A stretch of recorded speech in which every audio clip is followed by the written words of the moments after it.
Father. Yung Father Wilson at St. Marius.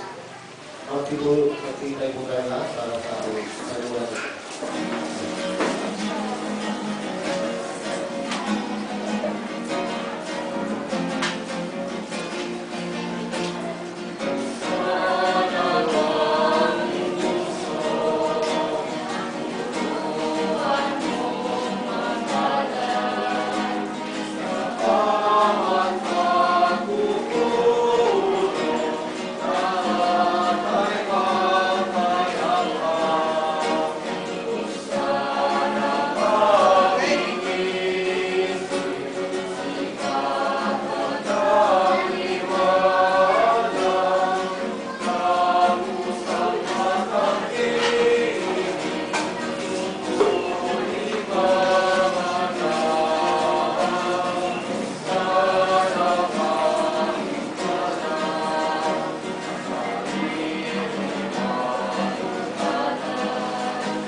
Sa unang pagbasa mula sa sulat sa unang aklat ng Tesalonica, Kabanata 5, verses 1-6. Ang salita ng Diyos mula sa unang sulat ni Apostol San Pablo sa mga taga-Tesalonica. Mga kapatid, hindi na kailangan isulat ko pa sa inyo kung kailan magaganap ang mga bagay nito. Sapagkat alam na ninyo ang pagdating ng araw ng Panginoon ay tulad sa pagdating ng magnanakaw. Kapag sinasabi ng mga tao, iwasay at pagkatag ng lahat, biglang darating ang kapahamakan. Hindi sila makaiiwas sapagkat ang pagdating ito ay tulad ng pagsungko ng pagdaramdam ng babaeng panganak. Ngunit, hindi kayo nabubuhay sa kadiliman. Mga kapatid, kaya hindi kayo mabibigla sa araw na iyon na na darating na parang magnanakaw. Kayong lahat ay kabilang sa panig ng kaliwanagan, sa panig ng araw, hindi sa panig ng kalisipan o gabi. Kaya nga, kailangan tayo'y manatiling isip, laging handa, at malinaw ang isip, di tulad ng iba. Ang salita ng Diyos. Kasalong tugunan, ating pong itutugon, sa dilim ng kamatayan, kapiling natin may kapal. Ulitin po natin. Sa dilim ng kamatayan, kapiling natin may kapal. Pastol na nagtataguyod sa akin ay kumukuskog. Ang Panginoong ating Diyos, buhay ko'y di magdarako, ako'y di maghihigaros. Tugon po, sa dilim ng kamatayan, kapiling natin may kapal. Sa maginang na pastulan, ako ay mahihintay. Ako'y kanyang inaakay, natahimik na batisan, upang lakas ay makamtas. Tugon po, sa dilim ng kamatayan, kapiling natin may kapal. Ang pangako niya sa akin, tapat at di mabawiin. Ako'y kanyang aakayin, sa matuwid na landasin, awian niya ang dilim. Tugon, sa dilim ng kamatayan, kapiling natin may kapal. Hindi ako nangangamba kapag ikaw ay kasama. Ang tukod mo ang panangga, Panginoon ko, sa tuwid na walang ikababalisa. Tugon, sa dilim ng kamatayan, kapiling natin may kapal.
Ang mabuting balita ng Panginoon.